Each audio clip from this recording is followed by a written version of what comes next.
Okay, so apparently, from what I was told last week by a lot of Chibits, like, oh my god, so many Chibits, told me that Akame ga Kill skipped chapters. Now, from what I'm being told is they skipped, like, some type of arc called Wild Hunt, and it was, like, 12 to 13 chapters.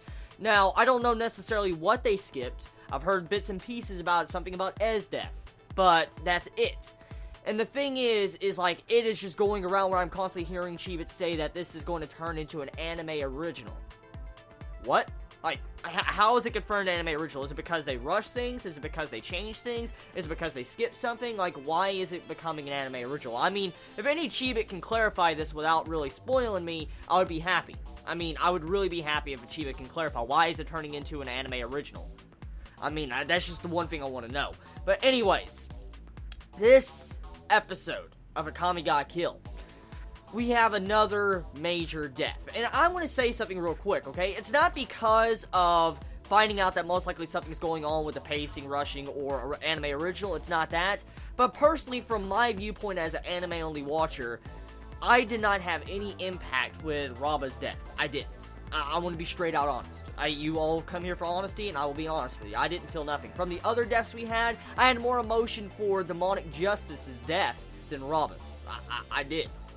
I'm sorry, but I did. Because from the standpoint as an anime watcher, we haven't had anything that really developed Raba at all. The only thing that he really had in this series is that he loved an agenda. That's really it. I mean, we got to see a little bit of his personality in this episode with how he felt bad for the girl that got her neck slit and then, you know, he got stabbed in the back by her. But I mean, yeah, we didn't really get to know much about Raba. I mean, with all the other deaths of the characters we've had thus far from Night Raid or even the Jaegers, we've had some form of backstory or development for them, and the backstory for Raba is gone. Like, there is no backstory. Now, I don't know necessarily if they rushed or skipped that, or if it was never there to begin with, but personally, Raba's death had no impact on me. I'm sorry. He's a cool character. I'm not putting him down. He's a cool character. Just no impact. The other thing is that Shura, I think the dude's name is Shura, the villain dude, the antagonist of this episode, Shura, what the fuck? Like, he comes in, I know we saw him a couple of, like, episodes back, about 5 or 6 episodes back, and we find out he caused overall the Danger Beast to kill people, but we didn't really get much about him. Like, we didn't get to find out much about him. All I got from him from this episode was a stereotypical standard villain that just wanted to become powerful, become and rule the kingdom and kill people, and have everybody as their toys. That's pretty much what Shura was at the end of the day after this episode, so is this why manga readers are upset? I'm just curious. Is this why manga readers are upset? Because if it is, I can kind of understand. But if it's not, I'm sorry. But anyways, the episode. It's okay episode. It's a good episode. Like, I mean, I know what's going on. I see what's going on. For instance, it's after the entire events of last week's episode, we see how Night Raid is trying to invade the capital for some reason. They're invading the capital, getting inside of it or whatever, and they're trying to assassinate people, pretty much. So it's pretty weird, actually. Like, how did we get from last episode to this episode? Like, the last episode ended off with Demonic Justice dying, Tatsumi having a speech with, you know, Mine on the cliff and all that, and then you saw Najinda and all that talking to Esdeath, and that's where technically the episode ended at last week.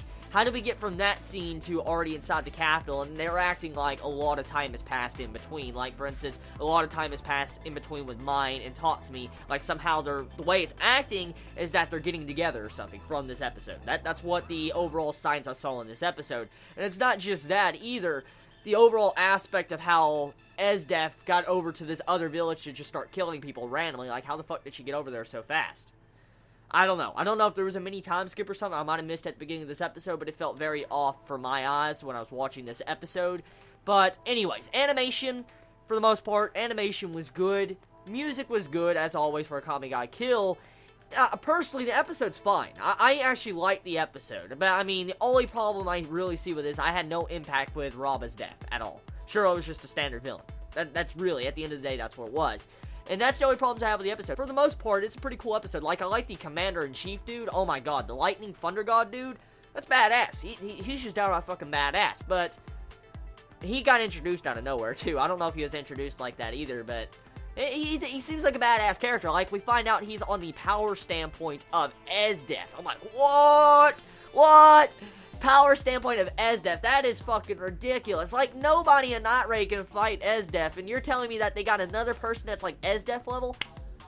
Get out of here. Fuck, you're dead. Night Raid is fucked. Like, how can you fight two fucking Esdef level power people? You can't do that shit. No.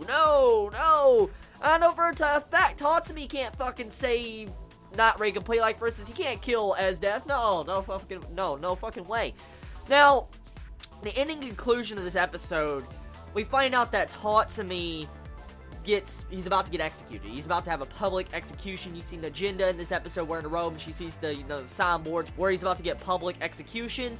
That ending overall, very interesting. It leaves on an interesting cliffhanger to where it makes me wonder, like, what's going to happen next, because Esdef is probably going to execute him. So that'll be something interesting to see, knowing how much Esdef really loves Tatsumi. So, episode for the most part, average episode, 7 out of 10 or so, I would say. Tell me your thoughts in the comments below. I love you all so much. Please be safe. Chibi out.